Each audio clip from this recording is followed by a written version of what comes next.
नाफरमान औलाद की दोज़ख में चीख व पुकार। अस्तग़फिरुल्लाह। शाह मदीना करार कल्बो सीना साहिब मुअत्तर पसीना सल्लल्लाहु ताला अलैहि वसल्लम का इरशाद गिरामी है, मुझे कोई शय इस कदर गमगीन ना करेगी जिस कदर वालदैन के नाफरमानों का अजाब रंजो गम में डालेगा। क़यामत के बाद जब मैं जन्नत में हूँगा तो मार पीट की वजह से वालदैन की नाफरमानी की चीख व पुकार करने वाले और उनके रोने की आवाज़ों को सुनूंगा। मेरे दिल में उनके लिए शफ़क़त भर आएगी तो मैं अर्श के नीचे सजदे में जाकर उनके हक़ में अल्लाह पाक से शिफ़ाअत करूँगा। उस वक्त अल्लाह ताला फरमाएगा, ए मोहम्मद सल्लल्लाहु अलैहि वसल्लम अपना सर उठा लीजिए, क्योंकि मैं वालिदैन के नाफरमानों को उस वक्त तक जहन्नुम से नहीं निकालूंगा जब तक कि उनके वालिदैन उनसे राज़ी ना हो जाए। तो मैं अपनी जगह लौट आऊँगा और उनसे तवज्जो हट जाएगी।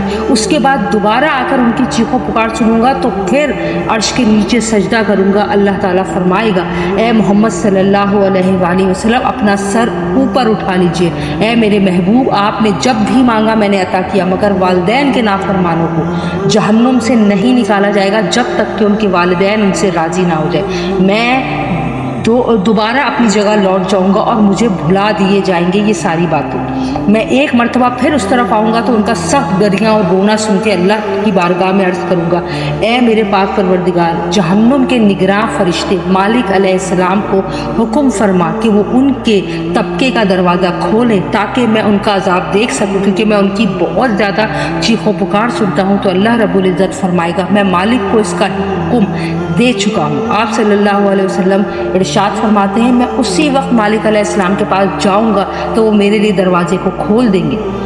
मैं देखूंगा कि कुछ लोग आग की शाखों से लटके हुए हैं और अजाब के फरिश्ते उनकी पीठों और रानों पर आग के कोड़े बरसा रहे हैं और उनके पाँव के नीचे सांप बिच्छू घूम रहे हैं और उन्हें डस भी रहे हैं। मैं उन पर रहम की वजह से रो पड़ूंगा और तीसरी मरतबा अर्श के नीचे जाकर सजदा करूंगा, ए मेरे पाक परवरदिगार।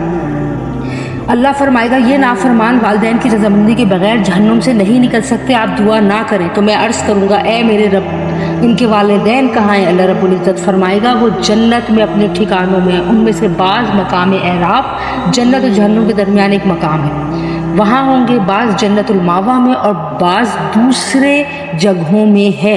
मैं अर्ज़ करूँगा, ए मेरे मालिक व मौला, मुझे उन जन्नती वालिदैन की पहचान अता फरमा।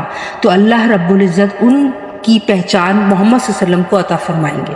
मैं उनके पास जाकर उनसे कहूँगा, काश तुम अपनी औलाद को देखते, उन पर अजाब के फरिश्ते मुकर्रर किए गए हैं जो उनको अजाब दे रहे हैं।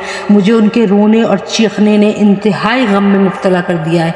तो उनके वालिदैन उन तकलीफ़ को याद करेंगे जो दुनिया में उनकी औलाद की तरफ से उन्हें पहुँची होगी।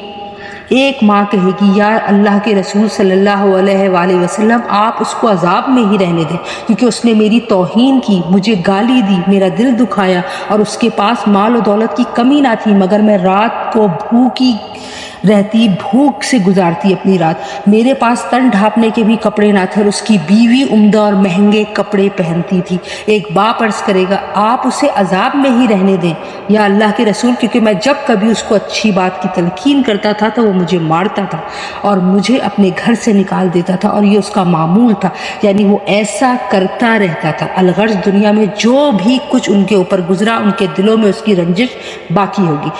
मैं उनसे फरमाऊंगा, दुनिया तो गुजर गई और जो होना था वो भी हो गया, अब उन्हें माफ़ कर दो। और मैंने तुम्हारे पास कदम रंजा फरमाकर तुम्हें इंतहा की इज़्ज़त दी है, लिहाजा तुम भी उनसे दरगुजर करो। उस वक्त अल्लाह रब्बुल इज़्ज़त इरशाद फरमाएंगे, ए मेरे महबूब, ए मेरे प्यारे नबी, ए मोहम्मद सल्लल्लाहु अलैहि वसल्लम, आप इनके लिए मुशक्क़त ना उठाएं। मुझे अपनी इज़्ज़त और जलाल की कसम, मैं वालिदैन की दिली रज़ामंदी के बगैर इनकी औलाद को जहन्नुम से नहीं निकालूंगा। तो मैं अर्ज़ करूँगा, ए मेरे रब, इनके वालिदैन को हुक्म दे के ये मेरे साथ चल कर अपनी औलाद के अजाब को देखें। उम्मीद है उन्हें उन पर रहम आ जाए। अल्लाह रब्बुल इज़्ज़त उनको मेरे साथ चलने का हुक्म अता फरमाएंगे। वो जहन्नुम की तरफ आएंगे तो मालिक अलैहिस्सलाम उनके लिए जहन्नुम के दरवाजे खोल देंगे।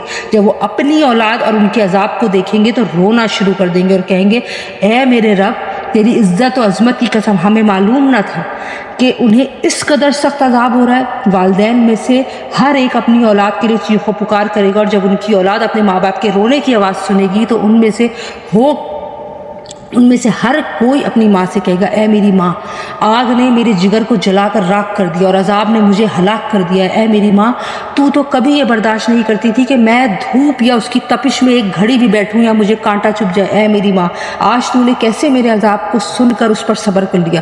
کیا تو میری کھال اور ہڈیوں پر رحم نہیں کھائے گی، ویسے ہی جیسے اللہ نہیں کھا رہا؟ اس وقت ان کے والدین روتے ہوئے عرض کریں گے اے ہم سے محبت کرنے والے، اے سراپائے حسن و خوبی صلی اللہ تعالیٰ علیہ وآلہ وسلم، آپ ان کی شفاعت فرمائیے۔ اللہ رب العزت ان کے والدین سے فرمائے گا چونکہ میں نے تمہاری ہی وجہ سے ان پر غضب کیا، لہٰذا تمہاری ہی سفارش سے ان کو جہنم سے نکالوں گا۔ وہ عرض کریں گے اے ہمارے معبود و مالک عز جلال، ہماری اولاد کو جہنم سے نکال کر ہم پہ اپنا فضل اور احسان فرما۔ تو اللہ رب العزت ان کے والدین سے فرمائیں گے کیا تم دونوں اپنی اولاد سے راضی ہو گئے؟ وہ عرض کریں گے جی ہاں۔ اللہ رب العزت حکم فرمائیں گے جس کے والدین اسے نکالنے پر راضی ہیں اس کو جہنم سے نکال دو، اور جو راضی نہیں ان کی اولاد کو عذاب میں ہی رہنے دو یہاں تک کہ میں ان کے بارے میں جو چاہے فیصلہ کروں۔ پھر مالک علیہ السلام ان کو جہنم سے اس حال میں نکالیں گے کہ وہ جل کر کوئلہ ہو چکے ہوں گے، تو ان پر نہر حیات کا پانی بہایا جائے گا، اس سے ان پر نیا گوشت، نئی کھال اور نئے بال اگائے گی، پھر وہ جنت میں داخل ہو جائیں گے۔ اللہ تعالی ہم سب کو اپنے والدین کی خدمت کرنے کا موقع دے، اللہ تعالی ہم سب کو اپنے والدین کی فرما برداری اور اطاعت کرنے کا موقع دے۔ اگر آپ کو ویڈیو اچھی لگی ہے تو پلیز ہمارے چینل کو ضرور سبسکرائب کریں، ہمیں آپ کی سپورٹ کی ضرورت ہے، لائک کر دیں، شیئر کر دیں اور بیل آئیکن کے بٹن کو بھی پریس کر دیں، اور اپنی دعاؤں میں ہمیں ضرور یاد رکھیے گا۔ ہم اللہ کا پیغام لوگوں تک پہنچانا چاہتے ہیں، اس میں ہماری مدد کیجیے، چینل کو سبسکرائب کر لیجیے، جس حد تک ہو سکے لنک کو شیئر کیجیے۔ اللہ حافظ۔